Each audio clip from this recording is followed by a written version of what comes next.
pagdating sa sining. Walang tama o mali. Kanya-kanya tayo ng estilo at paraan para ipakita at isabuhay ang ating pagkamalikhain. Ang susunod po nating bisita na dating OFW ay gumagawa ng obra gamit ang denim, mga lumang short, pantalon, jacket, at kahit ano pa man yan na basta gawa sa denim ay kaya niyang gawing masterpiece. Kilala natin ang visual artist na si Christopher Adriano Santiago dito po sa ating studio. Good morning po, Sir Christopher. Welcome po sa Rise and Shine Good morning po. Pilipinas. Good morning po. Ayun, Sir Christopher. Kaya niyo po ba unang napansin na parang, ay, mahilig pala ako sa sining Mahilig pala ako mag-paint-paint. Kailan po ba ito? Grade 3 pa lang ako, Grade 3 elementary. pa lang. Yung drawing po. Drawings. Nagsimula po kayo sa mga drawing. Tapos, eventually, ano pong mga sumunod na ginawa niyo pong obra?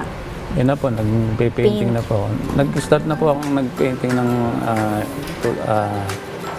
2009. Ito Ito yung mga naman. sample ni Sir, no? Tingnan Ito, denim to. Ito yung mga bago. Sir, can you walk us through paano nyo po yung process? Paano nyo po yung paggawa niyo po ng mga, yung mga arts niyo? Sa denim po, muna, i-sketch ko muna. Okay. Tapos may pattern. Yan, gugupitin ko na po siya dikit. Ganun, medyo ano din Kasi Mukhang gusto kailangan, yata matutunan po ni parang Leslie. gusto ko na tong, para gupitin ko na yung mga,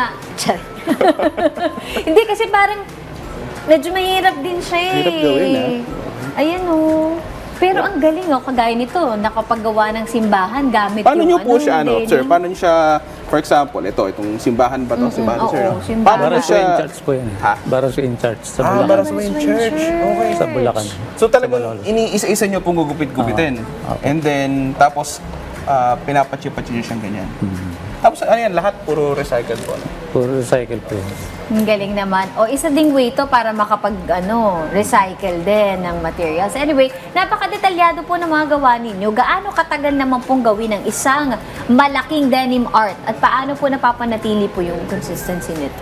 Pag malaki po, umaabot ng mga 2 weeks, gano'n. 2 weeks. Matagal-tagal din. Pero yung mga sketch nyo, anong pong, kunyari, inspirasyon nyo po sa paggawa ng mga ganito? Paano po kayo nakaka-come up with an idea? Pagka bigla na lang papasok bigla? sa isip ko. Minsan, mauupo muna ako sa harap ng canvas, tapos Talaga? mag-iisip muna ako. Tapos alam nyo na. Matagal din mahirap yung isip mo yung gumagana eh. Ganyan talaga biglang papasok sa Oo, utak. parang Blue's Clues. Okay. Thinking Paano chair. Pero sir, magkano po yung ganito? For example, itong malaking Malaki. po, yung per sizes po ba? Yung, Opo. magkano po usually yung price range ng mga arts? Yung ganyan, umaabot mga 40 to 50. Ganun. 40 to 40 to 50,000. Pesos po? Hindi, Oh, joke lang. hindi! Grabe ka naman! joke lang. Okay. Sige sir, ano po siguro na lang yung mensahe niyo po sa mga enthusiasts tsaka doon sa mga katulad po ninyo mga artists? Ano yun lang natin yung kung ano yung gusto natin, yung hilig natin, tapos yung samahan po natin ng sipag. Kasi po minsan yung tinatamad tayo o kaya walang sumusuporta sa atin, walang sa mood. Kailangan ipurso po natin yung gusto natin gawin para sa atin din naman po yan. Oo. So magpatuloy lang. Basta pag may pangarap ka, ipagpatuloy mo lang.